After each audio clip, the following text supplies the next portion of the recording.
Ug mga adlaw handumon sa mga residente sa Eastern Visayas ang kasumaran sa pag-igo sa Super Typhoon Yolanda siyam ka tuig nang nakalabay. Atong sayran ang mga pagpangandam pinagi sa live report ni Nico Serino. Nick.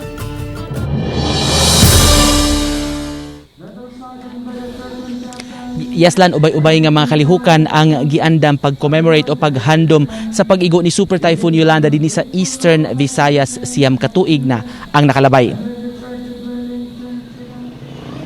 Busy kini mga personnel sa syudad sa Tacloban sa ilang setup dihang naabtan sa GMA Regional TV kaganihang buntag.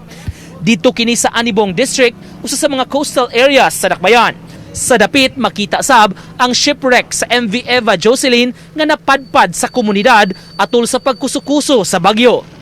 Usa ka santos nga misa ang himuon karong hapon sa lugar bispera sa Yolanda commemoration maong giandam ang stage sa dapit. Samtang sa Kapuso Village, naila-ila namo ang residente nga si Elizabeth Peñafiel, 50 anyos. Siyam ka tuig na apan labas pa kuno kaayo sa iyang panumduman ang nahitabo. Namatian siya og sakop sa pamilya, iyang inahan, igsuon ug ang iyang 3 anyos nga anak. Magdagkot na lang sa kuno siya og kandila, inay nga magpamisa ugma. Mahirap ang buhay namin ngayon.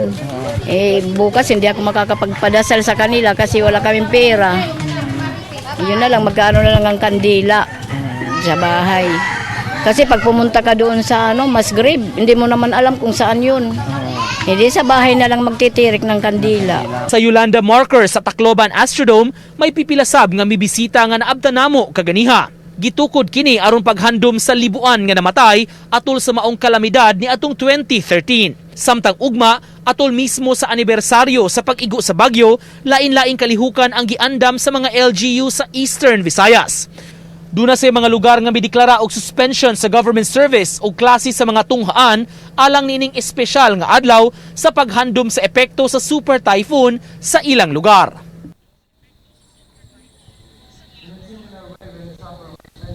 Samtang ni mga orasalan ato ipakita kaninyo ang sitwasyon dinhi sa may Barangay 67 Anibong District dinhi sa Tacloban City. Nagpadayon ning mga orasalan ang Santos nga misa subay gihapon kini sa Yolanda commemoration activities.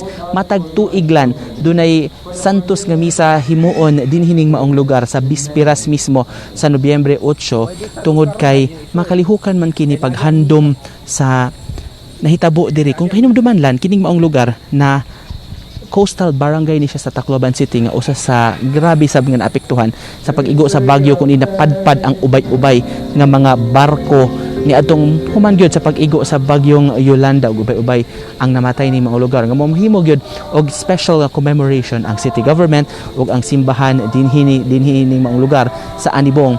Maghimo gyud og santos nga misa kada tuig usa ka adlaw sa di pa ang dako sab nga commemoration sa syudad sa uban pa nga mga lugar din sa Tacloban City. Lakip sa mitambong ning mga orasa si Tacloban City Mayor Alfred Romualdez ug ubang mga local officials ingon man mga residente ning mga lugar ug mga City Hall employees. Usa lang kinilan sa kutay sa mga kalihukan nga giandam sa lain-lain nga mga organizers lang mga komitiba ingon man mga LGUs sa paghandom sa bagsik ni bagyong Yolanda. Sa pagkakaroon lan mao pay pag-consecration nga parte sa Santos nga misa og usa lang kini pasiuna sa mga kalihukan kay ugma pa man gyud ang dakong commemoration nga himuon sa syudad. Kauban ang lain nga mga grupo nga o mga personalidad nga ilang giimbitar lakip na si Presidente Bongbong Marcos. Lan?